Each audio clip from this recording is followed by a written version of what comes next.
Good afternoon and welcome to another installment of the WARF Essential Topics series. My name is Laura Heisler and I'm Director of Programming for WARF, the Wisconsin Alumni Research Foundation. We've been presenting a mini-series this semester on what you can do with your STEM degree, all different kinds of career options. And today is the final installment in our three-part mini-series, all about what you can do in the fields of social impact. And we have an amazing panel covering a wide range of disciplines and activities that and programs and companies and all kinds of things that you can do with your STEM degree to make a difference in social impact. Before I get to today's panel, I have two things I want to cover. One is I want to invite you to think about attending an event on the afternoon of April 7th called the Force for Positive Change. It'll be a deep dive into social impact in Wisconsin and beyond. We have an amazing keynote speaker, David Bornstein, several breakout sessions, many of them geared for students thinking about social impact, and many more interesting sessions. And so we'll be dropping a link to check that out, as well as to register for this free event on the afternoon of April 7th. And now, just before turning things over to our moderator, Roxy Hentz, I want to acknowledge the land that UW-Madison and WARF are on. UW-Madison occupies ancestral Ho-Chunk land, a place their nation has called Dejob since time immemorial. In an 1832 treaty, the Ho-Chunk were forced to cede this territory. Decades of ethnic cleansing followed when both the federal and state governments repeatedly but unsuccessfully sought to forcibly remove the Ho-Chunk from Wisconsin. This history of colonization informs our shared futures of collaboration and innovation. Today, UW-Madison respects the inherent sovereignty of the Ho-Chunk Nation, along with the 11 other First Nations of Wisconsin. Now it's my pleasure to introduce Roxy Hentz, who is the Executive Director of CEOs of Tomorrow, who will be this afternoon's moderator. Over to you, Roxy.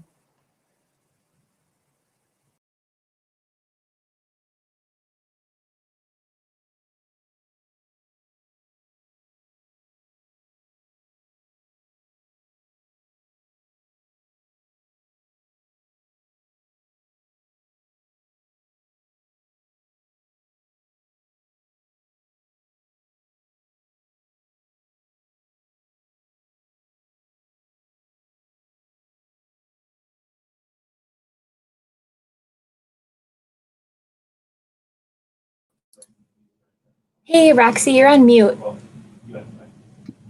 Oh, thank you.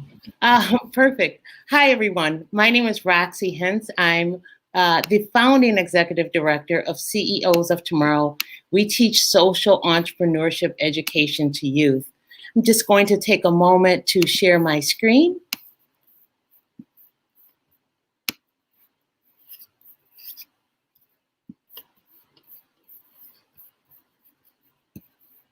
Just 1 second here.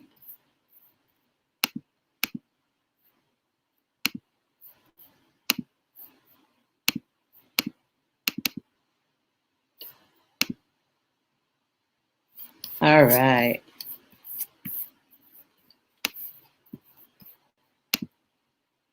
So as I shared, my name is Roxy Hentz. I'm the founding executive director of CEOs of Tomorrow. And I also have the pleasure of being today's moderator for Essential Topics, putting your STEM degree to good work, careers and opportunities in social impact. Before I get started to share a little bit about CEOs of Tomorrow, I have had the pleasure of blending two of my loves, education and business. And with it, I launched CEOs of Tomorrow in 2016. We focus solely on teaching social entrepreneurship education to youth. In other words, we teach teens and also kids younger than teenagers to identify, study, and confront social problems using business concepts and skills, and wrapping those business concepts around issues that are vital and important to them in the community. Our teams are amazing. Since 2016, 100 businesses for social good have been launched by our youth. Of those 100, they've identified 39 social issues that are important to them, and they've addressed them in their businesses. From racism to immigration issues to global warming, they have really done a great job in thinking about how they can not only make money, but also how they can use their businesses to impact the community in powerful ways. Many of them even put their money where their mouth is. They've donated to organizations, 33 local, national, and international organizations who are addressing the very issues that their businesses were developed to address. Many businesses, including CEOs of tomorrow, really focus on corporate social responsibility. That's defined as the business practice of pursuing social and environmental gains alongside financial gains. There's been lots of research and trends, and I'm just going to stop sharing here. There we go. There have been lots of research and trends around companies who are dedicated to implementing social good in their businesses. In fact, the Nielsen Global Survey of Corporate Social Responsibility found that more than half of people surveyed are willing to pay more for products and services provided by companies that are committed to positive social and environmental impact. And 2/3 would rather work for such a company. Corporate social responsibility has become the norm across the globe, and CSR trends continue to thrive today. Businesses and organizations are giving careful consideration to human rights, the community, the environment, and the societies in which they operate. CSR-centric jobs continue to be commonplace, with more and more businesses making it their mission to do social good. Purpose now challenges profit. Not long ago, the best ways to attract customers and partners, investors, employees, was to boast about profit growth and company growth. However, the bottom line is no longer the only thing prospects consider. For an example, millennial job seekers in particular are hyper aware of the value of social responsibility in the workplace. It's important to recognize and celebrate socially responsible businesses, both to encourage their work and to show others how they successfully incorporate social good into their mission. What a perfect segue to our guest panel. They're each making a difference in the STEM field. In a moment, you'll hear about their paths they've taken in order to get to where they are today, their work in social impact sector, and the opportunities for emerging STEM professionals to explore careers in social entrepreneurship in for-profit and nonprofit settings. Let's meet our panelists. Please, panelists, introduce yourself and tell us a little about your professional journey. Let's start with Hillary. Hillary, welcome. Hello, thanks for having me. I'm Hillary Stoss-Krause. I'm a co-owner and senior software developer at 10 Forward Consulting here in Madison. And we approach the social good mission from a couple different ways. So while we are not ourselves a company with a product or service that directly impacts social good, we really like to work with clients who have some kind of social good component. So we build custom mobile and web software.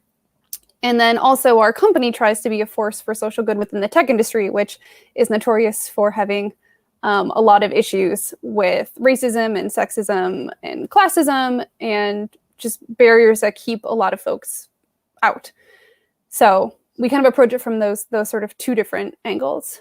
And I think I had some slides. I don't know if there we go. Okay, so can't believe I'm sharing this with people. This is me when I first started doing programming. I was 12 years old and with my twin sister. And the next slide shows the type of programming that I was doing. So this is not the website that I first built, unfortunately, that has been lost to time. But it was very similar to this. It was a website dedicated to my favorite show at the time, which was Buffy the Vampire Slayer. I built a couple of other similar websites, mostly to pop culture things that I was really into as a tween. But no one ever told me that I could do that for a living. So this would have been in like the mid to late 90s. And so I didn't, right? I studied something else in school. And so, if we go to the next one, we'll see that I went into journalism. So I worked as a radio reporter at an NPR station for about 3 years, but found that tech kept being a bigger and bigger part of the work that I was doing. And what really triggered me to make that change and finally go into tech full time and rediscover that childhood joy that I'd had was I did a story about a community college where the entire CS staff were women, but only 10% of the students were. And I remember thinking, this isn't right. Like, that's such a limited amount of people who are creating software that everyone is using. Why is that happening? Someone should change that. Someone should fix that. And then it was kind of like, well, you used to do that. Like, why don't you be part of what changes that? So we'll see in the next slide, I quit my job, which I don't know if I recommend doing that, but I quit my job. I saved up money for a year working as a nanny and a bartender, and then I went to a coding boot camp. It was a 3-month-long program. When I graduated from that boot camp, I joined 10 Forward as an intern, and now 6 years later, I'm a co-owner at the same company. And so the last slide kind of shows an example of how 10 Forward really tries to structure. So I mentioned that we work with social good clients, and we also try to be a great place to work and increase diversity in Madison in tech as well we can. So we have an internship program and an apprenticeship program. These are some of my amazing colleagues back when we could all be in the office together. And I have never looked back. I love being in tech. I love working with social good clients. I just feel like I'm really making a difference and also doing work that I enjoy. And the money is pretty good too. So that's me. Well, that's always great. Well, Hillary, we are honored to have you on the panel today. Your journey in technology, starting as a young child, has certainly shown a lot of passion and commitment. We can't wait to hear the rest of your story. Thanks for joining us today. Thank you. Next, we have Erin, who also is really big in this in STEM, and will be sharing a little bit about his journey. Erin, welcome. We're happy to have you here today. Good afternoon. Thank you for having me. Thank you for the brief introduction. So I finished my PhD at UW-Madison in 2018. I finished in engineering mechanics. Throughout my college career, was interested in space research, in particular, how do we leverage the resources that are in space to be able to do more in terms of exploration and science, and one day potentially bring some of those resources back to Earth for the benefit of everyone here. So I worked in the Fusion Technology Institute with Dr. Gerald Polsinski, along with some collaborators at NASA Kennedy Space Center. And today I am a researcher at Kennedy Space Center. And also I am the founder of a company called Novomoto. So as a grad student, while I was finishing my PhD, a collaborator in the same department, Mehrdad Arjman, and I started the company. The company is focused on bringing electricity to off-grid regions of the world, and in particular, sub-Saharan Africa, and even more particularly, the country where I was born, the Democratic Republic of Congo. So I will share a video that's actually the front page of our website, which gives you a sense of some of the work we do and our goals.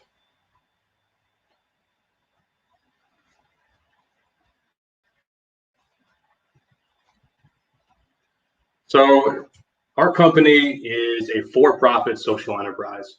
And what we do is we offer solar technology that gives people access to electricity, many for the first time, by allowing them to pay a small upfront fee and then pay off the rest of their kits in small increments as they use it. So a rent-to-own, pay-as-you-go model is what we use.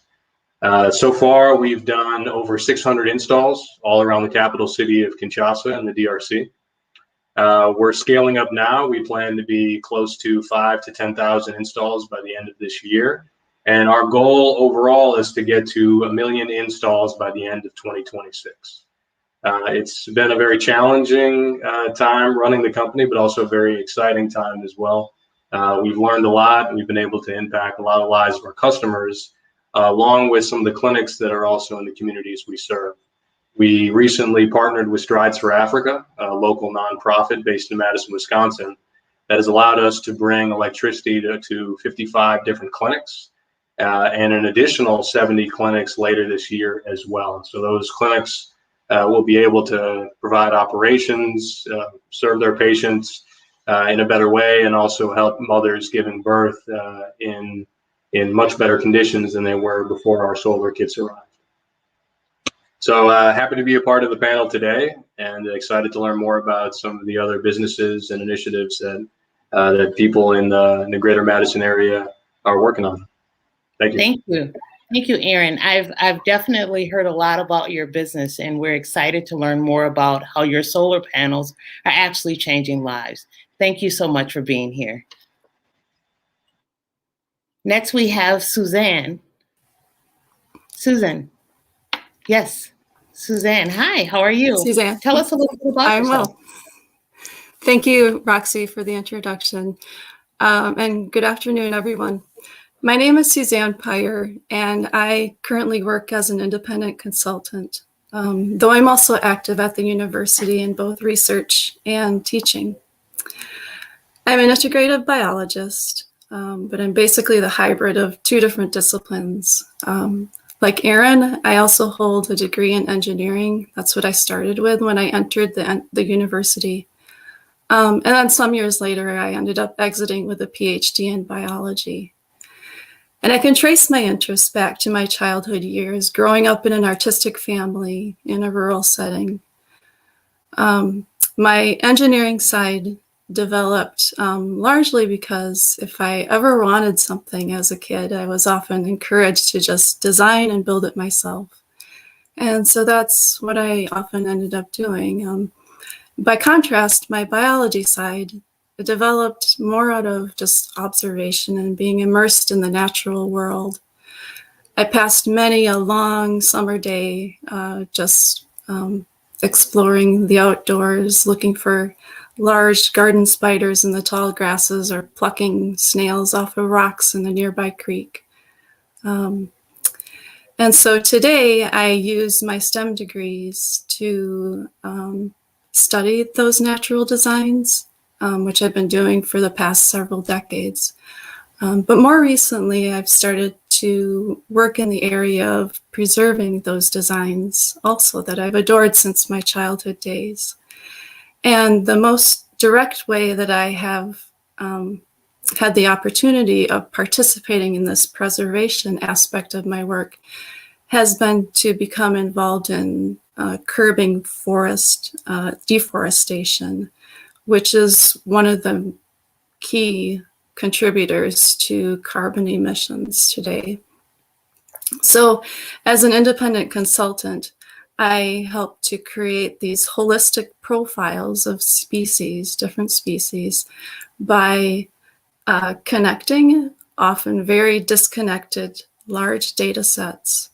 And I repackage that data into a useful educational tool, which is meant to create awareness from consumers to suppliers all along the supply chain, so that in the end, we as consumers in particular can have peace of mind in knowing that the products that we're purchasing are not disrupting these fragile communities around the globe, which often include a lot of indigenous people. And while I don't have any slides to share or no videos, I do have a specific example that I can share with you as this event continues. And if that opportunity arises for me to share that real world example with you, I'm happy to do so. Well, we're looking forward to hearing more. Can't wait to hear how that real world example magnifies itself so that we can see it more clearly. We're happy to have you here. Thanks for coming. Next, we also have on the panel Sarah. Sarah Miller, can you please join us? Hi, Sarah. Hello. Welcome. Please tell us a little about your panel. Hi, it's a delight to be here. Are my screens? Oh, I did the funny thing, didn't I? Technology. This is as familiar as I am with Zoom. This has been an interesting software to navigate. So I'm always excited to learn something new. So hello, everyone. My name is Sarah Miller, and I am delighted to be here today. I am the executive director of a program called Tiny Earth, which is at the University of Wisconsin in Madison. And I've been in that role for about 2 years now. So I'll start with where I'm at now with in my role at Tiny Earth, and then go back in time a little bit. So Tiny Earth is a research course that is focused on antibiotic discovery from soil. And it's taught by more than 700 instructors in 28 countries and 47 US states and territories to more than 10,000 students per year. It might even be more like 20,000 students per year, but we just can't even count anymore. In Tiny Earth, the students collect their own soil samples, and then they spend a semester researching the bacteria that live in that soil sample to determine which of them produce antibiotics. So you can imagine that this is a compelling project for students, first to know that they're contributing to addressing a worldwide problem, which is antibiotic resistance, but also that they're discovering something from their personal soil sample that no one has ever studied before, because the array of living organisms in two soil samples is never, ever alike. You can also imagine that through a course like this, whether it's a course, they have 12 students or 1,200, each student has access to real scientific inquiry through research. So that's what I'm doing now. How did I get there? Well, most of my career, I've actually been at UW-Madison for 27 years now, which is combined as a student and as a professional. I have a bachelor's degree in botany, and I have a master's degree in plant pathology. And over that time, I've taken advantage of the diversity of mini cultures that thrive within such a massive institution. So I work in these little microcosms within this larger organization that's 55,000 employees and students. And the positions I've had range from lab coordinator to instructor to director of national programs that address faculty professional development and teaching and mentoring, to international research courses such as Tiny Earth, and improving high enrollment courses through technology. So those are the various types of positions I've held, and I'm happy to share more about any of those later. But instead of walking through the timeline, I actually thought I might share instead the principles that have guided me in my career that have led me to where I'm at today. And so what I have in this slide here is I call it my personal statement, and it's about the principles that guide my work. And I have put this at the top of my resume. I have put this in various components in cover letters, talked about it at job interviews. It's, to some extent, it's a part of my bio, and I submit that for other things. And so having this, it sort of keeps me anchored year to year and allows me to check that, I am working within the things that matter most to me. So what those things are is, number one is access to public education. This is extremely important to me, that education is accessible, that it's free and affordable and high quality. So the second thing then is within education is transforming STEM education specifically to build inclusive learning experiences that are grounded in innovation and excellence. Third is empowering university educators to take their research or their scholarship and find ways to embed that into what we call learner-centered experiences. So the contrast would be teacher-centered, right, where the teacher is organizing things, but this is about the students and about the student learning and the learning itself. And those things represent inquiry in the subject area that the instructor is an expert in. So that might be psychology, that might be limnology, that might be art history, whatever that is, they're bringing that to life. The fourth thing is leading initiatives that foster inclusive climate that pervades everything I do, really hoping to promote retention of students and staff. Yes, at UW to some extent, students of course graduate, staff move on, but the idea is more that it's retention in STEM, that once folks have indicated that they're interested in it, that they still feel that they belong in that and feel agency of working or studying in those fields. And then the fifth is building leadership capacity for sustainable and diverse workforce. And that, of course, then is sort of a feedback loop, right? It shapes and informs future work. So those are the principles that guide my work, and through the positions that I have taken or created or co-created over time, I feel like I've been able to honor these principles, and I can tell when I'm sort of outside them, I start to vibrate on the wrong frequency. At the bottom is I sort of organize it by these domains in terms of like the how of what happens. Interdisciplinary science and education are on the top right. This has to do with the different sciences. I mentioned I have degrees in botany and plant pathology. My research was often in ecological areas. I've got background in academic technology, specifically with course design and instruction, teaching and mentoring. And then equity and access are another pillar of activities. So having those things come through the types of research courses that we do, like Tiny Earth or high enrollment courses, which are notoriously accountable for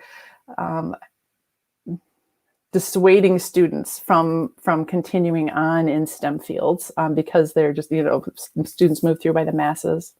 And of course, retaining and recruiting students, diverse students. And then finally, individual and systems change, working at all levels, right? So it's working with individuals to like, how can you change how you think or what you're doing, right? Lots of self-efficacy, identity, all of those things at the individual level, but also looking at changing the systems and the rewards that within them. And so working at with funding agencies, working with the University of Wisconsin system or the University of Wisconsin-Madison, working on leadership and ownership. So it's not just like somebody goes through training and learns how to do something, but actually they become a leader in that area and help share and grow. And again, that's sort of cyclical. So these are the sort of principles that guide my work. And so whether that's, programming, educational initiatives, this is where I've spent my time. Thank you for having me. Thank you. Wow, what a great span of experience. We can't wait to hear more. Sarah, thanks for joining us on the panel today. Next, we have our final panelist is Dan, who will also share a bit about his background and journey. Dan, welcome. We're happy to have you here. Thank you so much for having me on. There's such a diverse crowd here. It's really interesting to see so many different perspectives. And please pardon me if I'm looking away. My webcam is in a different spot than my screen. So, we talked about, how people got into their various positions that they're in today. And usually when someone says career, I think of this like strident effort to set goals, plan, and advance to victory, right? But in my case, it was more, I kind of drifted away from what would be called a career and more into a journey quite a long time ago. Kind of think more Baggins than Gandalf, right? Just kind of like going along and then just slowly drifted off to new and other interesting things. I started out in architecture, and from there I was pulled into construction, then facility management, which is the management of like buildings and how they operate. I've been traversing the globe. I found my way back home, and now I'm focusing on waste reduction and diversion. And the turning point in this journey, when I was in architecture, when I was working as an architect 2 or 3 weeks away from finishing my internship, came as when I realized that the best that I felt the best when I was doing good every day. Like I had been drawing doorknob details for a long time and working on little things, which was interesting. But when I changed my perspective and I was working on some other projects that were, it was a food bank. I really felt a lot better about what I was doing when I was there.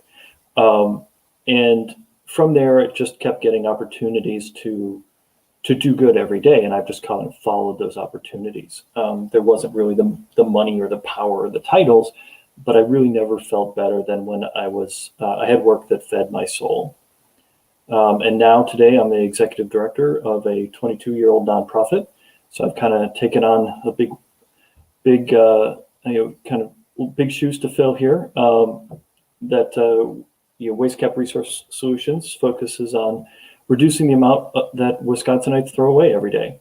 We work primarily with larger businesses and institutions to reduce their operational waste, and on larger construction projects to salvage and recycle as much material as we can. We collaborate on nationwide efforts, so we're in touch with groups all over the country to address key roadblocks in preventing our society from doing better. Like one key one right now is drywall recycling. Like aluminum, gypsum is infinitely recyclable, but there are inhibiting factors that prevent us from doing so in this country.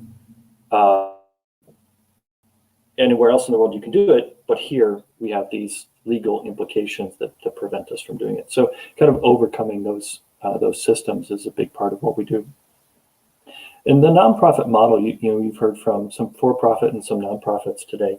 The nonprofit model comes with a really altruistic image. People have some really kind of ideas about what it means to be a nonprofit, but it's very much a business practice. You have to keep the lights on, you have to keep your employees fed, if you want to continue to do the work that you do. People say that nonprofits, that you don't fund a nonprofits, you don't pay nonprofits money to exist, you pay them to have impact. So you gotta keep the money flowing in order to have an effect. It also comes with its fair share of handicaps, but if you can leverage grants and donors and things like that, you can maybe do more than a for-profit might be able to do because you have a little bit of flexible funding. Just to take an example of the kind of people, we're talking about STEM fields here. And a few months ago, I was updating our organization's intern search profile and asked what majors are we looking for when it comes to waste reduction. And the truth is that taking on this problem requires not just an expertise in science, technology, engineering, math, but also anthropology, psychology, sociology, education, marketing, economics, business, logistics, politics, governance, just to name a few. I ended up checking every single box on the list of majors that are provided among all the universities in Wisconsin.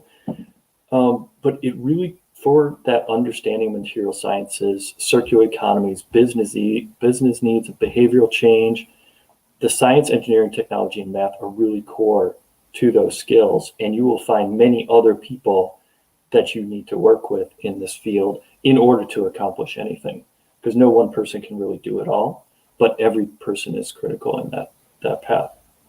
And there's just so many ways to approach it and so many opportunities that are waiting for someone who cares.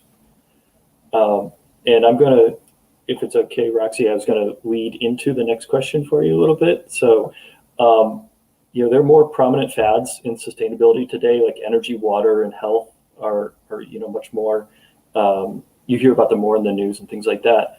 But being a good steward of your resources remains a core pillar of a sustainable life, operation, or society. You really can't call any one of those things sustainable if you're not being a good steward of your resources. Anytime you have waste, it's a sign of inefficiency. And while we all hate to see junk floating around in our lakes, our forests, and our skies, the real impacts are so much greater than the visible trash or the invisible away where we throw things. People say they throw things away. Do you know where away is? It's a good question to ask. But not just those physical materials getting out there into the environment. Waste also pumps carbon into our atmosphere. It poisons our water. It strips whole ecosystems bare in the search for replacement material. It's the take, make, waste linear economy that leaves us with nothing in the end. Waste is also not as easy to solve as energy or as direct as water. And it's a very personal problem. We all make the choice to waste dozens of times every day. How many things have you thrown out today? How many things have you recycled today? How did you make those choices? And as I found out when I decided to focus on this field, it's a really astoundingly complex problem. So that's what excited me most. Dan, what you shared today around reducing waste and throwing that away concept is really enlightening. I'm going to bring our other panelists on. And we're going to address a lot of the issues that many of you have brought to light today and learn a little bit about the work that you're doing to address those issues. I'm going to bring a couple questions together. One, I'd like to know, again, what social issue you've identified and how that has been woven into your organization or business, if you haven't shared that already. And then the biggest question is, how do you measure that? Oftentimes we know how to measure quantitative things, but how do you know you're really making an impact? So I'll just open that up to the audience here, and who would ever like to start. And if others would like to respond, just let me know. What is your social issue and why that social issue? And some of you have mentioned that already in your introduction. And then following that up with, how do you measure then the impact your organization is making as it relates to addressing that social issue or environmental issue, as some of you have as well? Sarah, can you start? Happy to. Thank you, Sarah. Yeah, sure. So Tiny Earth addresses several issues. I would say some of them are social, some of them are scientific, and they work together. So the first issue, of course, is the antibiotic resistance crisis, which is a public health issue and therefore a social issue. It's been, almost 4 decades now since we've discovered a new class of antibiotics, and pharmaceutical companies aren't really interested in new antibiotics as much as they were in the 20th century, in part because how long do you take antibiotics? You take them for 7 to 10 days, right? It's much more profitable to be developing pharmaceuticals that are things that folks take for extended periods of time, things like for cholesterol or depression, for example. And so that public health issue of discovering new antibiotics in order to overcome the fact that many microbes are now resistant to the antibiotics that we have is one of the major issues. The other major issue is, of course, we call it building the STEM workforce, right? Or building a diverse STEM workforce, which is entirely a social issue of having young folks not only choose to be in science, but wanting to be in science and feeling agency over the directions that science goes and contributing to not only the questions, but also the solutions moving forward. And like Dan said, these complicated types of problems require lots of different minds to solve them. I call them wicked problems. So those are a couple of the issues. We also, the other issue that we have as sort of our third leg of our stool is soil protection. So the samples that the students get actually come from the soil in the first place. But of course, if the soil is basically dead, it's far less interesting. There are far fewer types of organisms and diversity of organisms living within it. And so healthy soils and protecting the soil so they're not washing away down the Mississippi River to the Gulf of Mexico, for example, and they're staying here in the Midwest are the kinds of things that we're working on. So there's sort of a trifecta of issues that we're working on. And you see where they're social and scientific and they intersect together. The way that we measure success is also a complicated, wicked problem because it's at so many different levels. So the place where we actually do the work, right, like my day job is working with faculty to help them teach this course. We have an intensive week-long program they go through to learn how to teach in a learner-centered way, to learn how to teach a research course and not just lecture, but rather to truly engage students in this research process and encourage them along the way. So one of the things that we can measure then is the change in faculty. So if the faculty are incorporating these sorts of things with some fidelity in their context, they're teaching in student-centered ways, that's one metric. Their attitudes, their behaviors, their intent to do all of these things. Those are the types of things we can measure there. If they're teaching other people how to do this, that's another thing to measure. But of course, they then in turn can measure the student learning, right? Are the students not only learning how to do the research, are they also identifying as scientists? And are they learning the concepts that they would have learned, in the standard microbiology course or biology course or wherever it is that they're teaching Tiny Earth to replace that course? So there are metrics at both of those levels for faculty and for students. And then, of course, finally, someday there may be an antibiotic that is discovered that is brand new, and you all will say, oh my gosh, I heard about Tiny Earth and the students discovered that. And now we don't have problems with MRSA anymore because Tiny Earth discovered antibiotic X, and it's just amazing.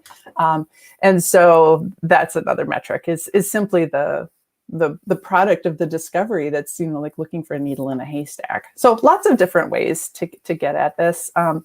And then all along the way, we're looking at other things within, right? The diversity of students who are engaging, and those can be all different kinds of metrics, whether they're their race, first generation, gender, same with our faculty, the same with the types of institutions that are participating. So we look at all kinds of different things. And we just published a paper in January, and it included all of these different things, from the scientific to the social. And I'm happy to share that if anyone's interested. Thank you. People often wonder, how do you measure social impact? And it's clear that you've looked at various ways to do so, to ensure that impact is still happening, but also that you can measure that impact. Thank you. Suzanne, you talked about a story. Can you share that story with us and tie it to impact? Sure. So as I mentioned in my intro, we aim to create awareness along the supply chain. So I have a specific example of a very popular commodity that is played by millions and millions of people. It's violin. And even though it's played by so many people, most of them have no idea what it's actually made of. It's wood, of course, but there's actually a better answer than that. So it's actually at least 5 or so different species of wood that go into making just one instrument. And you can see that from the body of this violin. Looks much different than these pegs that are here, which are actually made of ebony, used to be made of ebony, which was a highly prized species of wood. And then the story gets even more complicated when you bring in the bow, which is another species of wood. And then this part of the bow of the frog used to be made of ivory, which is now completely banned. So each of these species has a different story that can be traced back to a particular tree that had its own coordinates in some geographical location on the globe. That was a part of a bigger community of plants and animals, and especially indigenous people that are potentially being affected by the harvesting of the species. And so the question then arises as to whether the harvesting of these species is actually legal. And as much as we'd like to say, yes, they are, often that's not the case. So just to give you some perspective, the illegal logging is number 3 in international crimes nowadays. So it's a very, very serious problem that's affecting huge communities. And so what we do is to, again, create that awareness along the supply chain from the consumer to back down to the actual logging company that cut the tree in the first place, and to educate along that path so that the consumers can ultimately feel peace of mind in knowing that their purchases are helping to keep these very fragile communities intact. And so some of the ways that we can measure our success is by how much we are able to educate the trade communities. A lot of our educational tools are targeted for the trade so that they can make the right decisions, and ultimately the consumer doesn't have to sit and wonder, is what I'm purchasing going to destroy the very home that I'm living in, or another person's home, ultimately. So that's kind of the big indicator for us is how much are we able to educate. Thank you, Suzanne. That was excellent, and we appreciate your feedback. Dan, can you speak a little bit about the need for measurement and calculating impact? Sure. Yeah.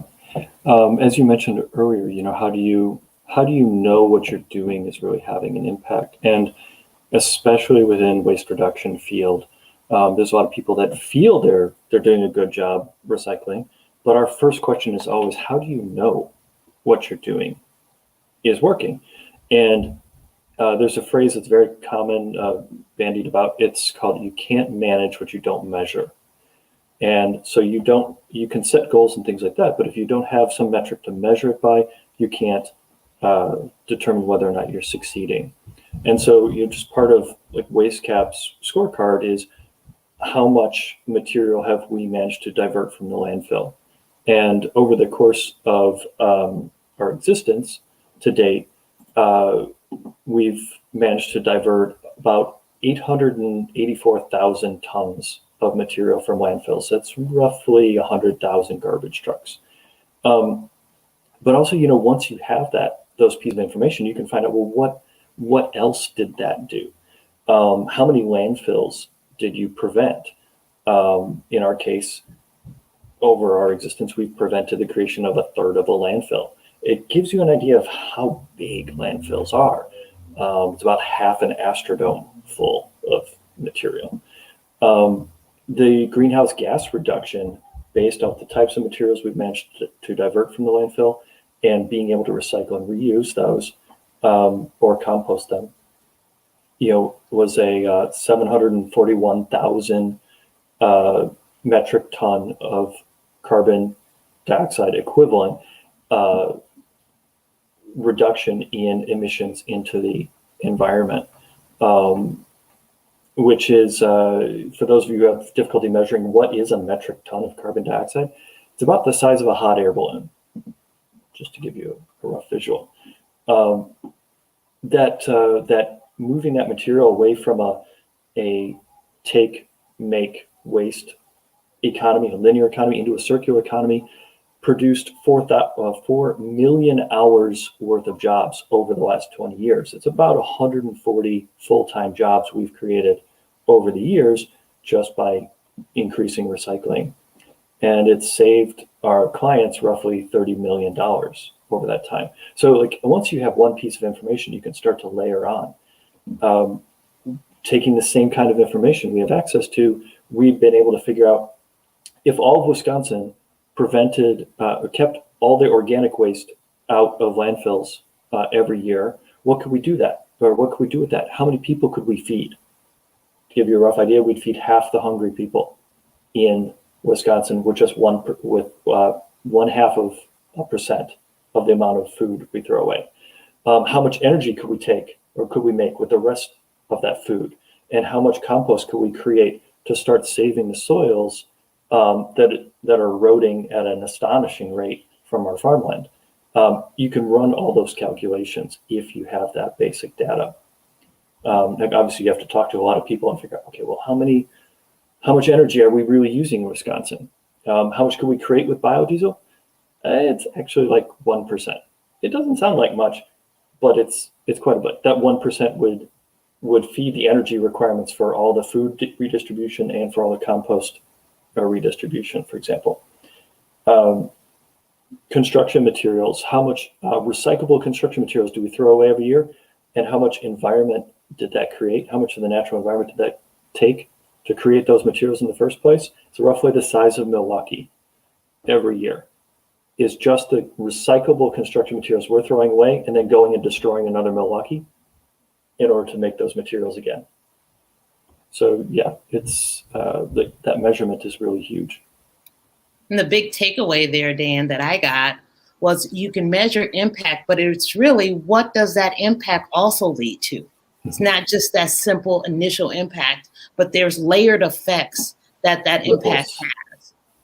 And I think that's profound. Thank you. Hillary, in our audience are a lot of students. I love your input on the types of formal and informal learning experiences that you personally participated in that influenced or impacted your development as a STEM innovator. Tell us a little bit about you. Yeah, definitely. Well, I think this kind of builds on what Dan was saying, and also the work that Erin's doing with Novomoto, which is this idea of, you don't have to change the world as like a whole thing, right? You can start small, like providing, a light for one family is not going to change the world, but it's going to really impact that family, right? And so that's something that I think a lot about in the work that 10 Forward is doing, and that I also do in the social good sphere here in Madison. So something I think a lot about is like, how do we enable experts and grow the next generation? So 10 Forward does not know, we're not experts in how to help people who are, incarcerated to find work. I don't know anything about that, but I can build the platform for the people who do, which is a project that we've worked on. There's a couple organizations in Madison that I want to highlight real quick. The Social Good Accelerator is a fantastic program. I think they're taking applications for the next cohort right now. And I served as a mentor for the accelerator a couple of summers ago, but anyone can volunteer with it. It culminates in the Social Good Summit in August, usually during Forward Fest. And anyone can sign up to help out with that. And you hear from these really cool groups that are doing work with businesses and organizations doing work here in Madison. And you can blend your skills, whatever they might be, to help them achieve their mission. And it's just a really fantastic program. I highly recommend checking that out. I'm a programmer, so some of the work that I've done has been with area nonprofits like MADAM, which is an organization that gets girls and youth of color into STEM fields, robotics, tech. They're always looking for volunteers. They love having students. I mean, that's a really great organization, and it's really fun to work with them. Color Coded is another organization. The Girl Scouts do STEM work. I mean, there's just so many ways that you can get involved, again, in helping grow new experts and enabling people who are already experts and just need that sort of STEM boost in order to really push their vision and their mission forward. So that's kind of, some of the ways that I first really got into it, and just learning as you go and contributing where you can. You don't have to have the great idea. You don't have to have, seed money. You don't have to have a lab. Like, there are so many ways that you can contribute to social good with STEM skills in a more support kind of capacity. So I love that response, Hillary, because it means they don't have to wait until they graduate. They don't have to wait to start their career to make an impact. And there are organizations and businesses right here in Madison that they can lend their expertise, their passion, their skills, while also seeing the work happen in action. So thanks for that. Great words of wisdom. We're getting close to the end of our time here, and you all have been great. But I want to turn this question to Erin. And I think it's a great segue from Hillary's response. We have an audience of students who are thirsty for next steps. Can you share a bit about what advice you would give them as they're looking to build their STEM journey? What would be your advice and recommendations? Sure. Happy to share a little bit about my own journey, along with sharing some opportunities that students might be able to capitalize on.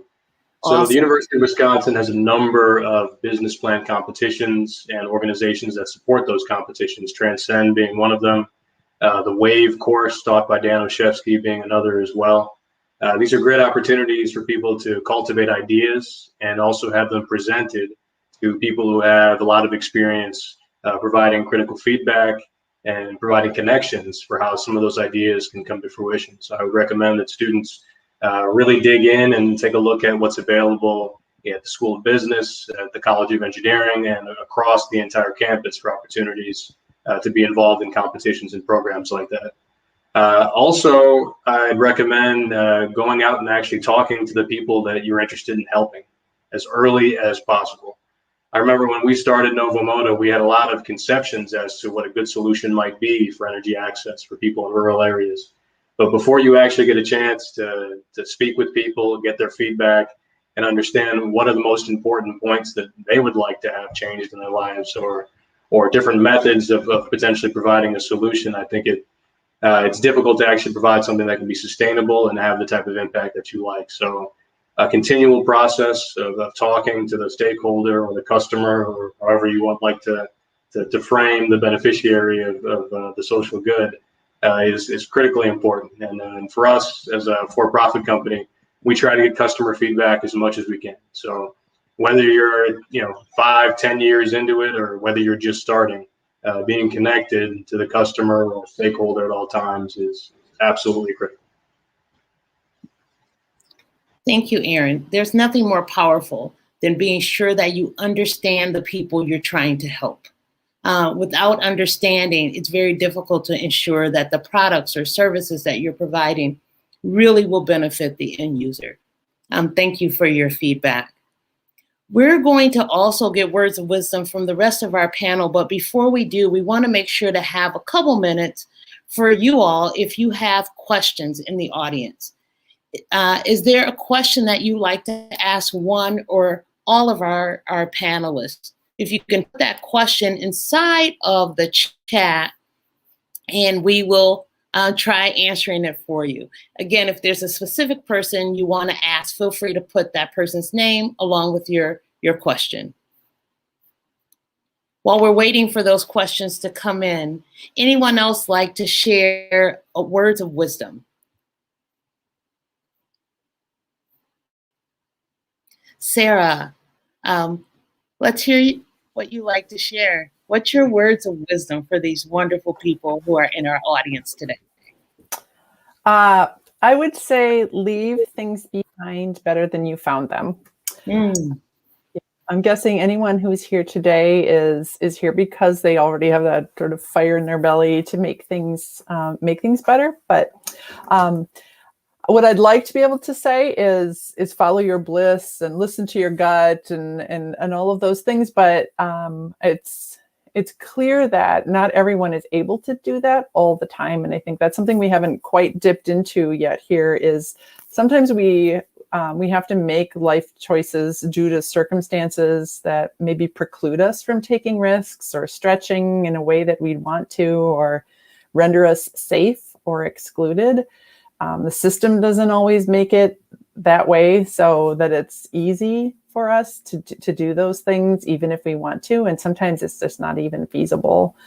I'm a white woman, and so I carry those two identities with me. And in STEM, those have very different ways of manifesting in terms of where I feel included, or where I have identity. And the same is true for, we all have multiple identities that we bring into these spaces. So we're code switchers, right? We live at the intersection of sometimes privileged and sometimes not. So I just wanted to call out those things, that all of those things go into the complicated milieu of who we are. And like I said, I'd like to be able to say, follow your bliss. Yes, absolutely do that. But I think it's leave things better than when you found them. Perfect. Thank you. That's awesome. We only have a couple minutes left, but Susan, I did it again. Suzanne, sorry about that. Suzanne, if you can give us a brief words of wisdom, pearls of advice to leave us with. Sure. I would say we don't have to look very far to find problems that need addressing in our country and society in general. And so my advice would be to pick what you think you can do, put your team together that you can trust, and figure out a role for yourself where you feel like you can make a great contribution within that team. If you're able to work with big data and you have computational skills to do that, that is awesome. And I think that you have lots of opportunities, lots of problems to which you can apply those skills. If you don't have those skills, then there are lots of other ways that you can participate, like in data collection and other ways that you can contribute and work with somebody who does have those skills. So I guess those would be the best words that I have that pertain to the topic that I talked about today. Well, those are great words of wisdom to leave us with. I want to thank you, panelists, for bringing your time, your knowledge, your background, and your experiences to this panel today. We couldn't have done it without you. Do know that you're greatly appreciated and your work is making a true impact.